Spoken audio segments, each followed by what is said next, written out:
Hey everybody, Scott Walters, welcome back to the channel. If you're new, I want to welcome you. If you're returning, I want to thank you for your continued support. Today I have Dan from I Allegedly, great guy. We were able to hook up. Some of you in the comments sections suggested we do that, so we're trying to make it happen. You probably already know who Dan is. He's got over 100,000 subscribers to his channel. He talks about all things, just economy, and just really some of the hot topics that we're dealing with today. And I like to really talk a lot about the housing market, but you know this channel goes a lot deeper than the housing market itself. And so there's just so many hot buttons right now when it comes to buying or selling or the economy. I thought Dan would just be a perfect guy to come on and just, you know, maybe just be a part of the show. So Dan, thanks for coming. I really appreciate it. I really appreciate it. Enjoyed lunch. We could have talked for 3 hours, so I really appreciate this. So the people that don't know you, Dan, tell a little bit about your channel. I Allegedly, it's allegedly with an I in front of it, I Allegedly. We got started a little over a year and a half ago, and we started helping people get grants and different loans and different marketing help as the pandemic grew. And one thing that's happened is that the channel's grown quite a bit. I was the victim, just like a lot of you people out there, where we tried to get SBA money, couldn't get it. It created nothing but problems. But you know, I have a really strong background in marketing. Grew up in the construction industry. I was a screenwriter. I and eventually ended up in the medical device and medtech space, and helped companies raise money for that. And with YouTube, you know, we've just grown the channel quite a bit on helping people. And one thing that people are asking about a tremendous amount of the time right now is real estate. And again, I was trying to find the right person that could give me advice on real estate. And my brother hooked me up with Scott and just said that this guy is the go-to guy. He really is no nonsense. He knows his stuff.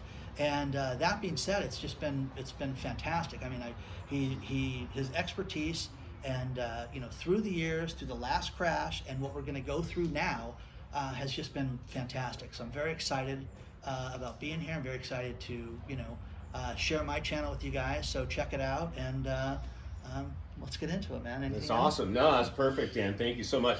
So, Dan, one of the things that I get a lot, and a lot of you guys know, a lot of you guys know how I feel about this one.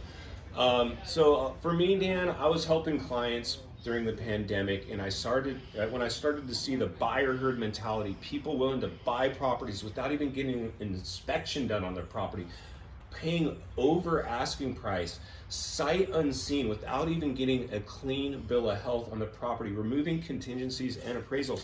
I just said, I can't be part of this anymore, especially for a first-time home buyer who's borrowing money from the parents or family to come up with a down payment that is just the smallest down payment necessary to get into a home, and it became absolutely craziness to me, and I just wasn't willing to do that anymore. Dan, let me ask you a question. Dan. I'm a pretty good guy. I'm a pretty good realtor. As good of a guy and a realtor as I am, would you let me sell you a house over asking price right now? No, not right now. And I think that's absolute lunacy, guys, to go through this. And I'll tell you a quick story. My girlfriend's mother needed to be put into an assisted living home, so we had to sell the house about a year and 3 months ago.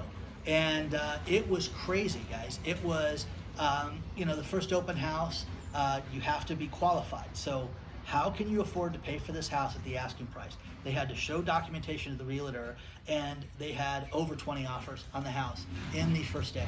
And it was crazy, 60,000 over asking, and the house needed a tremendous amount of work. We'll waive all inspections. To this day, we talk about that, about how crazy it was and how these people that bought the house really did themselves a real disservice. They could have looked for a nicer property with the money that they had, and they could have bought something better, which is what I think people need to do. Your kids are getting older. Mine are adults now, and I'm really glad that my kids are not in school, and I have to worry about elementary schools and junior highs and things like that right now, because that would be a catastrophe. But as you look and you educate yourself in areas, you know, people just don't want to, you know, there's some stigma to renting for, you know, 2 years or something, and I just don't get it. I don't understand that at all. One thing you always say that's crazy is, you know, one hiccup in your income, and you could be house poor. Yeah, that's a really good point, Dan. You know, the thing is that the economy is in such uncharted territory, and we're being held up with this stimulus money, right? And we really need the dust to settle. That's what I say a lot, is from this, and we have these fiscal cliffs that haven't ended yet, and we really need to let them end before we go. Listen, folks, if there's a crash, it's not going to be one blanket wave across the country, all get hit at once. It's going to be sporadic in different places.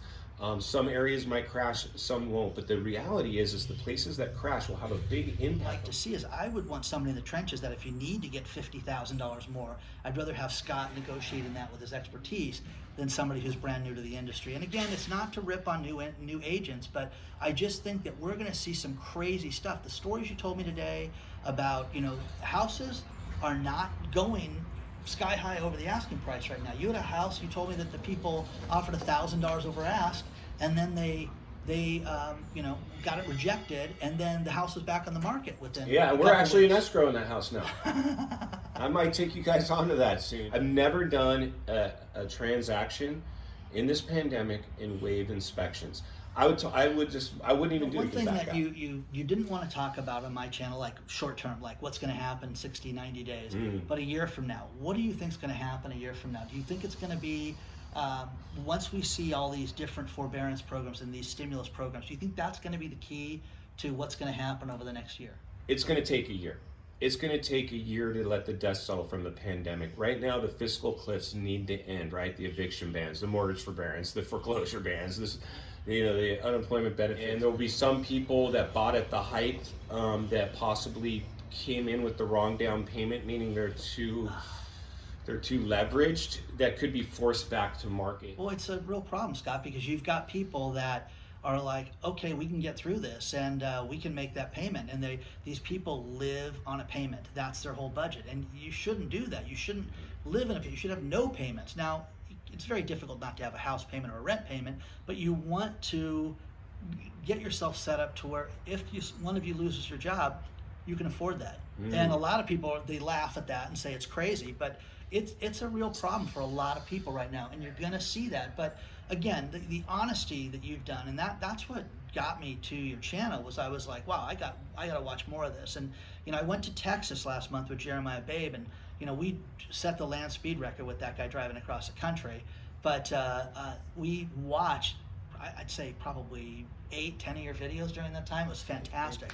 But again, real knowledge, real expertise. That's what people need right now. They don't need, hey, don't worry, it's going to be okay. It's not going to be okay. How do you know it's going to be okay? I think you need to get ready. Well, you're right. I mean, that's the alarm. The alarm I continue to sound, and you do too with I allegedly. It's better to prepare for something and have it not happen than have something happen and not be prepared. This is the Realist channel, folks, and there's a great division on this topic. And I understand a lot of you just bought, and I always tell you people, you're not in trouble if you just bought. You don't get hurt in real estate when you buy at the wrong time. You get hurt in real estate when you sell at the wrong time. If you bought your real estate, hold it. Now, the best way to position your real estate to survive any market is check what its rent range is. Even if you have no intentions of ever it being a rent, if you have your mortgage payment match what its rent range is, if the world just goes through another big challenge, which it will, you can always jump out of that into a cheap rental and let some tenant make your payment so your asset remains safe. But again, check that number, make sure that you're going to be plus and not upside down, because I get people that send me stories and say, Dan, we bought this house and we're 3 hours from the office. We have to go back to work now, and we have a problem. So can't rent it for what the payment is, can't sell it for what it's worth, that type of thing. And this is happening worldwide. There are pockets of problems out there, and you need expertise from somebody like Scott. And again, that's why I gravitated to your channel. I love it. I get so much knowledge, and it's fantastic. So I'm really, really excited that I'm going to be able to ask you questions, and as we see this thing unfold, because guys, what do you think is going to happen? All these people that are not paying their rent 17 months now, they're not going to have the rent. These landlords are upside down. And I have people that have written me that said, my son has to file bankruptcy. He lost everything because of this last 2.5 month extension. That's horrible. That is, awful. And again, if you were in the pizza business and I ate pizza every day at your joint, and didn't pay for it, you'd have a problem with that. So, but we can stiff the landlords because karma is what they're getting right now. So I don't get it. Yeah, I just really believe right now is the time to proceed with caution. Don't go all in on anything. Please, Double please. down. Yeah, no, please don't do that. Like Dan's saying, having lived through the last housing crash and dragging an appreciated asset along for the ride until finally I just had to, dump it. Which is the best part about you, is that you're honest, that you had problems. And again, I've earned more money in my lifetime when my back was against the wall. Winning, you don't make as much money. When you're losing and you need to make money, that's when I make the most amount of money. And people, get yourself ready to work and understand this, that there are a lot of opportunities out there to get yourself money. Look at working different, because look at the Depression, the Great Depression. My grandmother used to tell me stories and I'd be like, oh my God, I don't want to hear about eating boot soup or whatever she talked about. But a lot of millionaires were made from the Great Depression by doing an alternative business, and that's what's going to happen during this time. There's a lot of technology out there, and you just need to put your head to the grindstone and figure it out. But would I ever want to go through it again? Absolutely not. No. What's the definition of insanity? Doing the same thing over and over, again. expecting a different result. Not going to do it. Learn from my last one. Not doing it again. This time, we are going to... So anyway, folks, thank you so much. Please, please, please give the video a like, subscribe to the channel, leave a comment, and leave Dan's link in the description below. Please go over there. I allegedly, guys. Say hi. Love to have you guys, and a very interactive channel where a lot of people are commenting and sharing thoughts and stuff. So again, Scott's the man. I'm so honored that I drove up here today and saw him, and it was just fantastic. I'm sure we're going to be long and fast friends as a result of coming up here. See you guys on the next video.